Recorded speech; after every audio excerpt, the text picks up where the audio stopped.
Self-worth as a deeply held belief will show up in lots of areas of your life that you're not consciously aware of, and an objection around money might be an example of that. Hello and welcome to our Spotlight series. I'm your host, Carla Egan, and today we're talking to a coach that combines the best of NLP, coaching techniques, with energy work to produce faster results and more sustainable results. He's helped literally thousands of people, including me, overcome a wide range of personal challenges. Our guest today is Corah from Spiritual NLP, and Marcus joins us from Hampton in Victoria, Australia. Welcome. Hey, thanks, Carla. Awesome to be here. Thank you for inviting me to be part of, obviously, the directory, but this podcast as well. Yeah, it's great to have you on. And look, our topic today, Marcus, is the perception of reality and energy, and how we can bring both of those together in business to sell more products and to grow our business.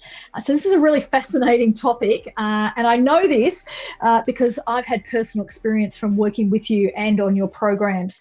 Which is why I'm really excited that we get to share what you do with others. So let's jump in, and let me first ask you, you said, I said in the intro that perception is really important to selling. Can you tell us more about that, please? Let me go here and set this up in a really quick way. I've been an NLP and master practitioner for about 12, 13 years now, and part of that was hypnosis as well. And one of the key things that I loved about NLP was it has these presuppositions, and one of the presuppositions is the map is not the territory. And what we mean in NLP by that is, if you have a street map of, say, the city of Melbourne, it's not the city of Melbourne, it's a representation. And because of the way we filter our experience of the world using our beliefs and our values, basically we receive information through our five senses. The current estimate is about 15 million bits of information every second. We filter it down to 7 plus or minus 2 bits of information into our conscious awareness. So what we experience of the world is a fraction of what's actually out there. And this is the map is not the territory conversation, right? And what happens in this moment is, or what this means ultimately to us, is that we're not experiencing real reality. We're experiencing a version of reality based on our beliefs, values, meta programs, and other things.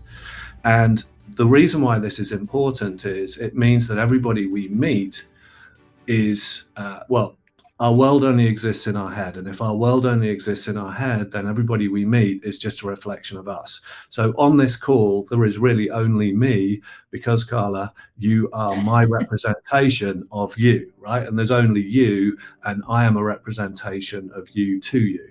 So in terms of selling and engaging and prospects and all of that stuff, what it means is when we're selling, we're actually ultimately, if you buy into this model, and whether it's true or not is not important, it's whether or not it's useful. If you buy into this model, then, for example, the objections that you get about your product, service, or offer aren't external objections. They're internal objections. They're your own, ironically, your own personal objections about your product or service. But you don't often realize why that's happening or how they're coming about. So let me explain it a little bit by giving you an example. Let's say we have a common objection of when I'm selling my product or service, people say it's too expensive.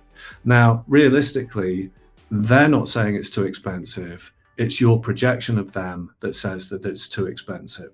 So what is the belief that you hold about yourself that is creating this external representation around money? And a classic example might be something around self-worth. Self-worth as a deeply held belief will show up in lots of areas of your life that you're not consciously aware of. And an objection around money might be an example of that, for example. So that's one side of the thing. The other side of this is the positive bit, all the bits you get excited about in your business that other people get excited about. That is because you hold positive beliefs about your business as well. So the positive things are reflected back to you as people's excitement about working with you, your business, what you do, etc. And the issues that people have are issues that are reflected back based on your beliefs. So that's kind of like how the perception part starts to play out. Does that make sense in that realm? Yeah, and look, it's a really deep conversation to have and you've done a fabulous job in summarizing it in a really succinct way that I think there'll be some curiosity around this. But what I'm curious about is, how does energy play into this? You talked about combining both of them in terms of wanting to sell more, grow your business. Tell me a little bit about that and how that fits in. So there are two ways we can go with this. The first way we can go with this is to say that if there's only me and everybody I meet is just a reflection of me, and I'm only ultimately selling to me, then what is the connection between the you that's the real you, Carla, and the me that's the real me? Because there are two of us here, although I can only see a projection, my projection of you. So for me, the connection is energy. So the frequency that I'm putting out about my business is that will attract people who are looking for that frequency, but push away people who aren't looking for that frequency. So when you are passionate and excited about your business, you're putting out a certain energetic frequency, and that's what connects people to you. That's why they come to you. That's why they're looking for you, because they're looking for that frequency that meets where they're at. Now, obviously, if you've got one level of frequency and somebody else is in a completely different level, the chances are you're not going to end up working together, just because there's going to be that mismatch. And for whether you're consciously aware of it or not, you'll probably end up, not working together at all. That's one side of this. I guess the other side of this is, if the idea that your entire world only exists in your head, why not give yourself a few superpowers? Because if it's only here, then why not create everything that you want here and then project it out into the world? So for me, what I was interested in was, from a selling standpoint, the thing that got me into this is I wanted to, it sounds crazy, read people's minds. That's what I wanted to be able to do. So that's another whole conversation for another day. But where I've ended up with it is, how do I use energy to create more opportunity for myself in a business context? And so I kind of said, I want this superpower, for want of a better word. So I basically said, okay, if this were real, what would it be like for me? What would I be able to do? How would I be able to do it? And so that's kind of where I started. And from there, I just realized that you can call energy in, this universal energy, you can call it in and you can use it, or you can ask it to do things for you, and it will do things, whether that's, in a coaching session, helping people break through their beliefs or healing them from things. That's one way you can use it, but you can also use it in other ways. If you come to the idea of a logo, a company logo is both a visual representation of your business, but it's also an energetic representation of your business. So imagine if you could, a lot of people probably haven't even thought about this, but if your logo is a energetic representation, then everybody that's ever had any positive or negative thoughts about you, your business, what you do, the sector in general, like selling or whatever, then if they've had both positive and negative thoughts, those energies are going to stick to your logo. So it might be a really good idea every now and again to clear out your logo energetically, so that you can, it's like sort of cleaning out your house, really. It's, it gives it like a fresh coat of paint and all of that kind of thing.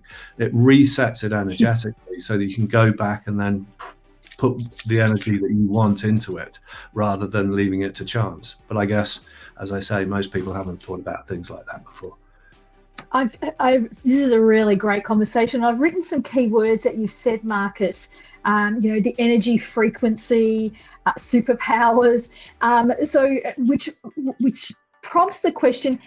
We're talking about growing your business and getting more sales, but where else can you use energy for? Can you help energy to overcome, a fear of failure, a fear of success, or those areas. Tell us a little bit more where you can use that. So really, you're only limited by your imagination.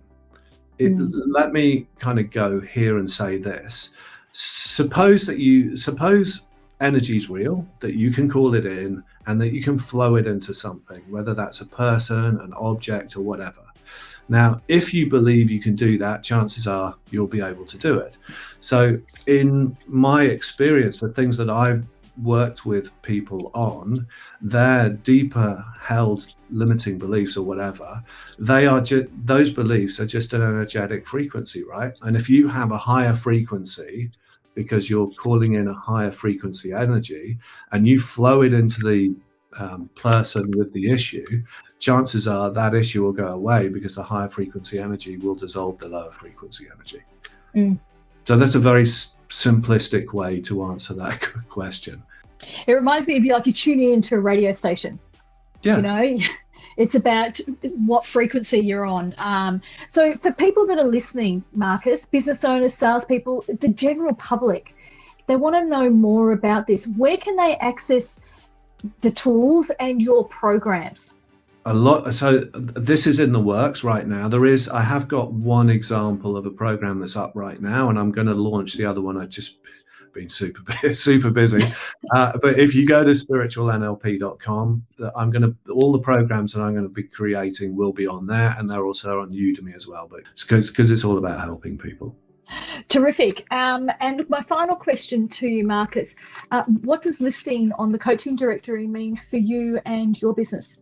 I think the most important thing for me is reaching more people and sharing these ideas with more people, so that if these ideas benefit people and benefit them in not only a sales context but in a life context, then that's really exciting for me. I think the coaching directory gives me an opportunity to share with more people these ideas, and that's really done, fabulous. And we need to hear more of these ideas. You need to have a broader audience. Well, thank you, Marcus. That brings us to the end of our Spotlight interview. So thank you for shining the spotlight on energy healing and the use of energy in our business, but also in our life in general. Thank you. Absolute pleasure to be here. Thank you for having me, Carla. It's our pleasure. And thank you to our listeners for joining us and following our Spotlight series. If you enjoy our show, please rate and review us, and we look forward to seeing you on our next episode. This is Carla Egan from the Coaching Directory, where we connect you to your ideal coach. Bye for now.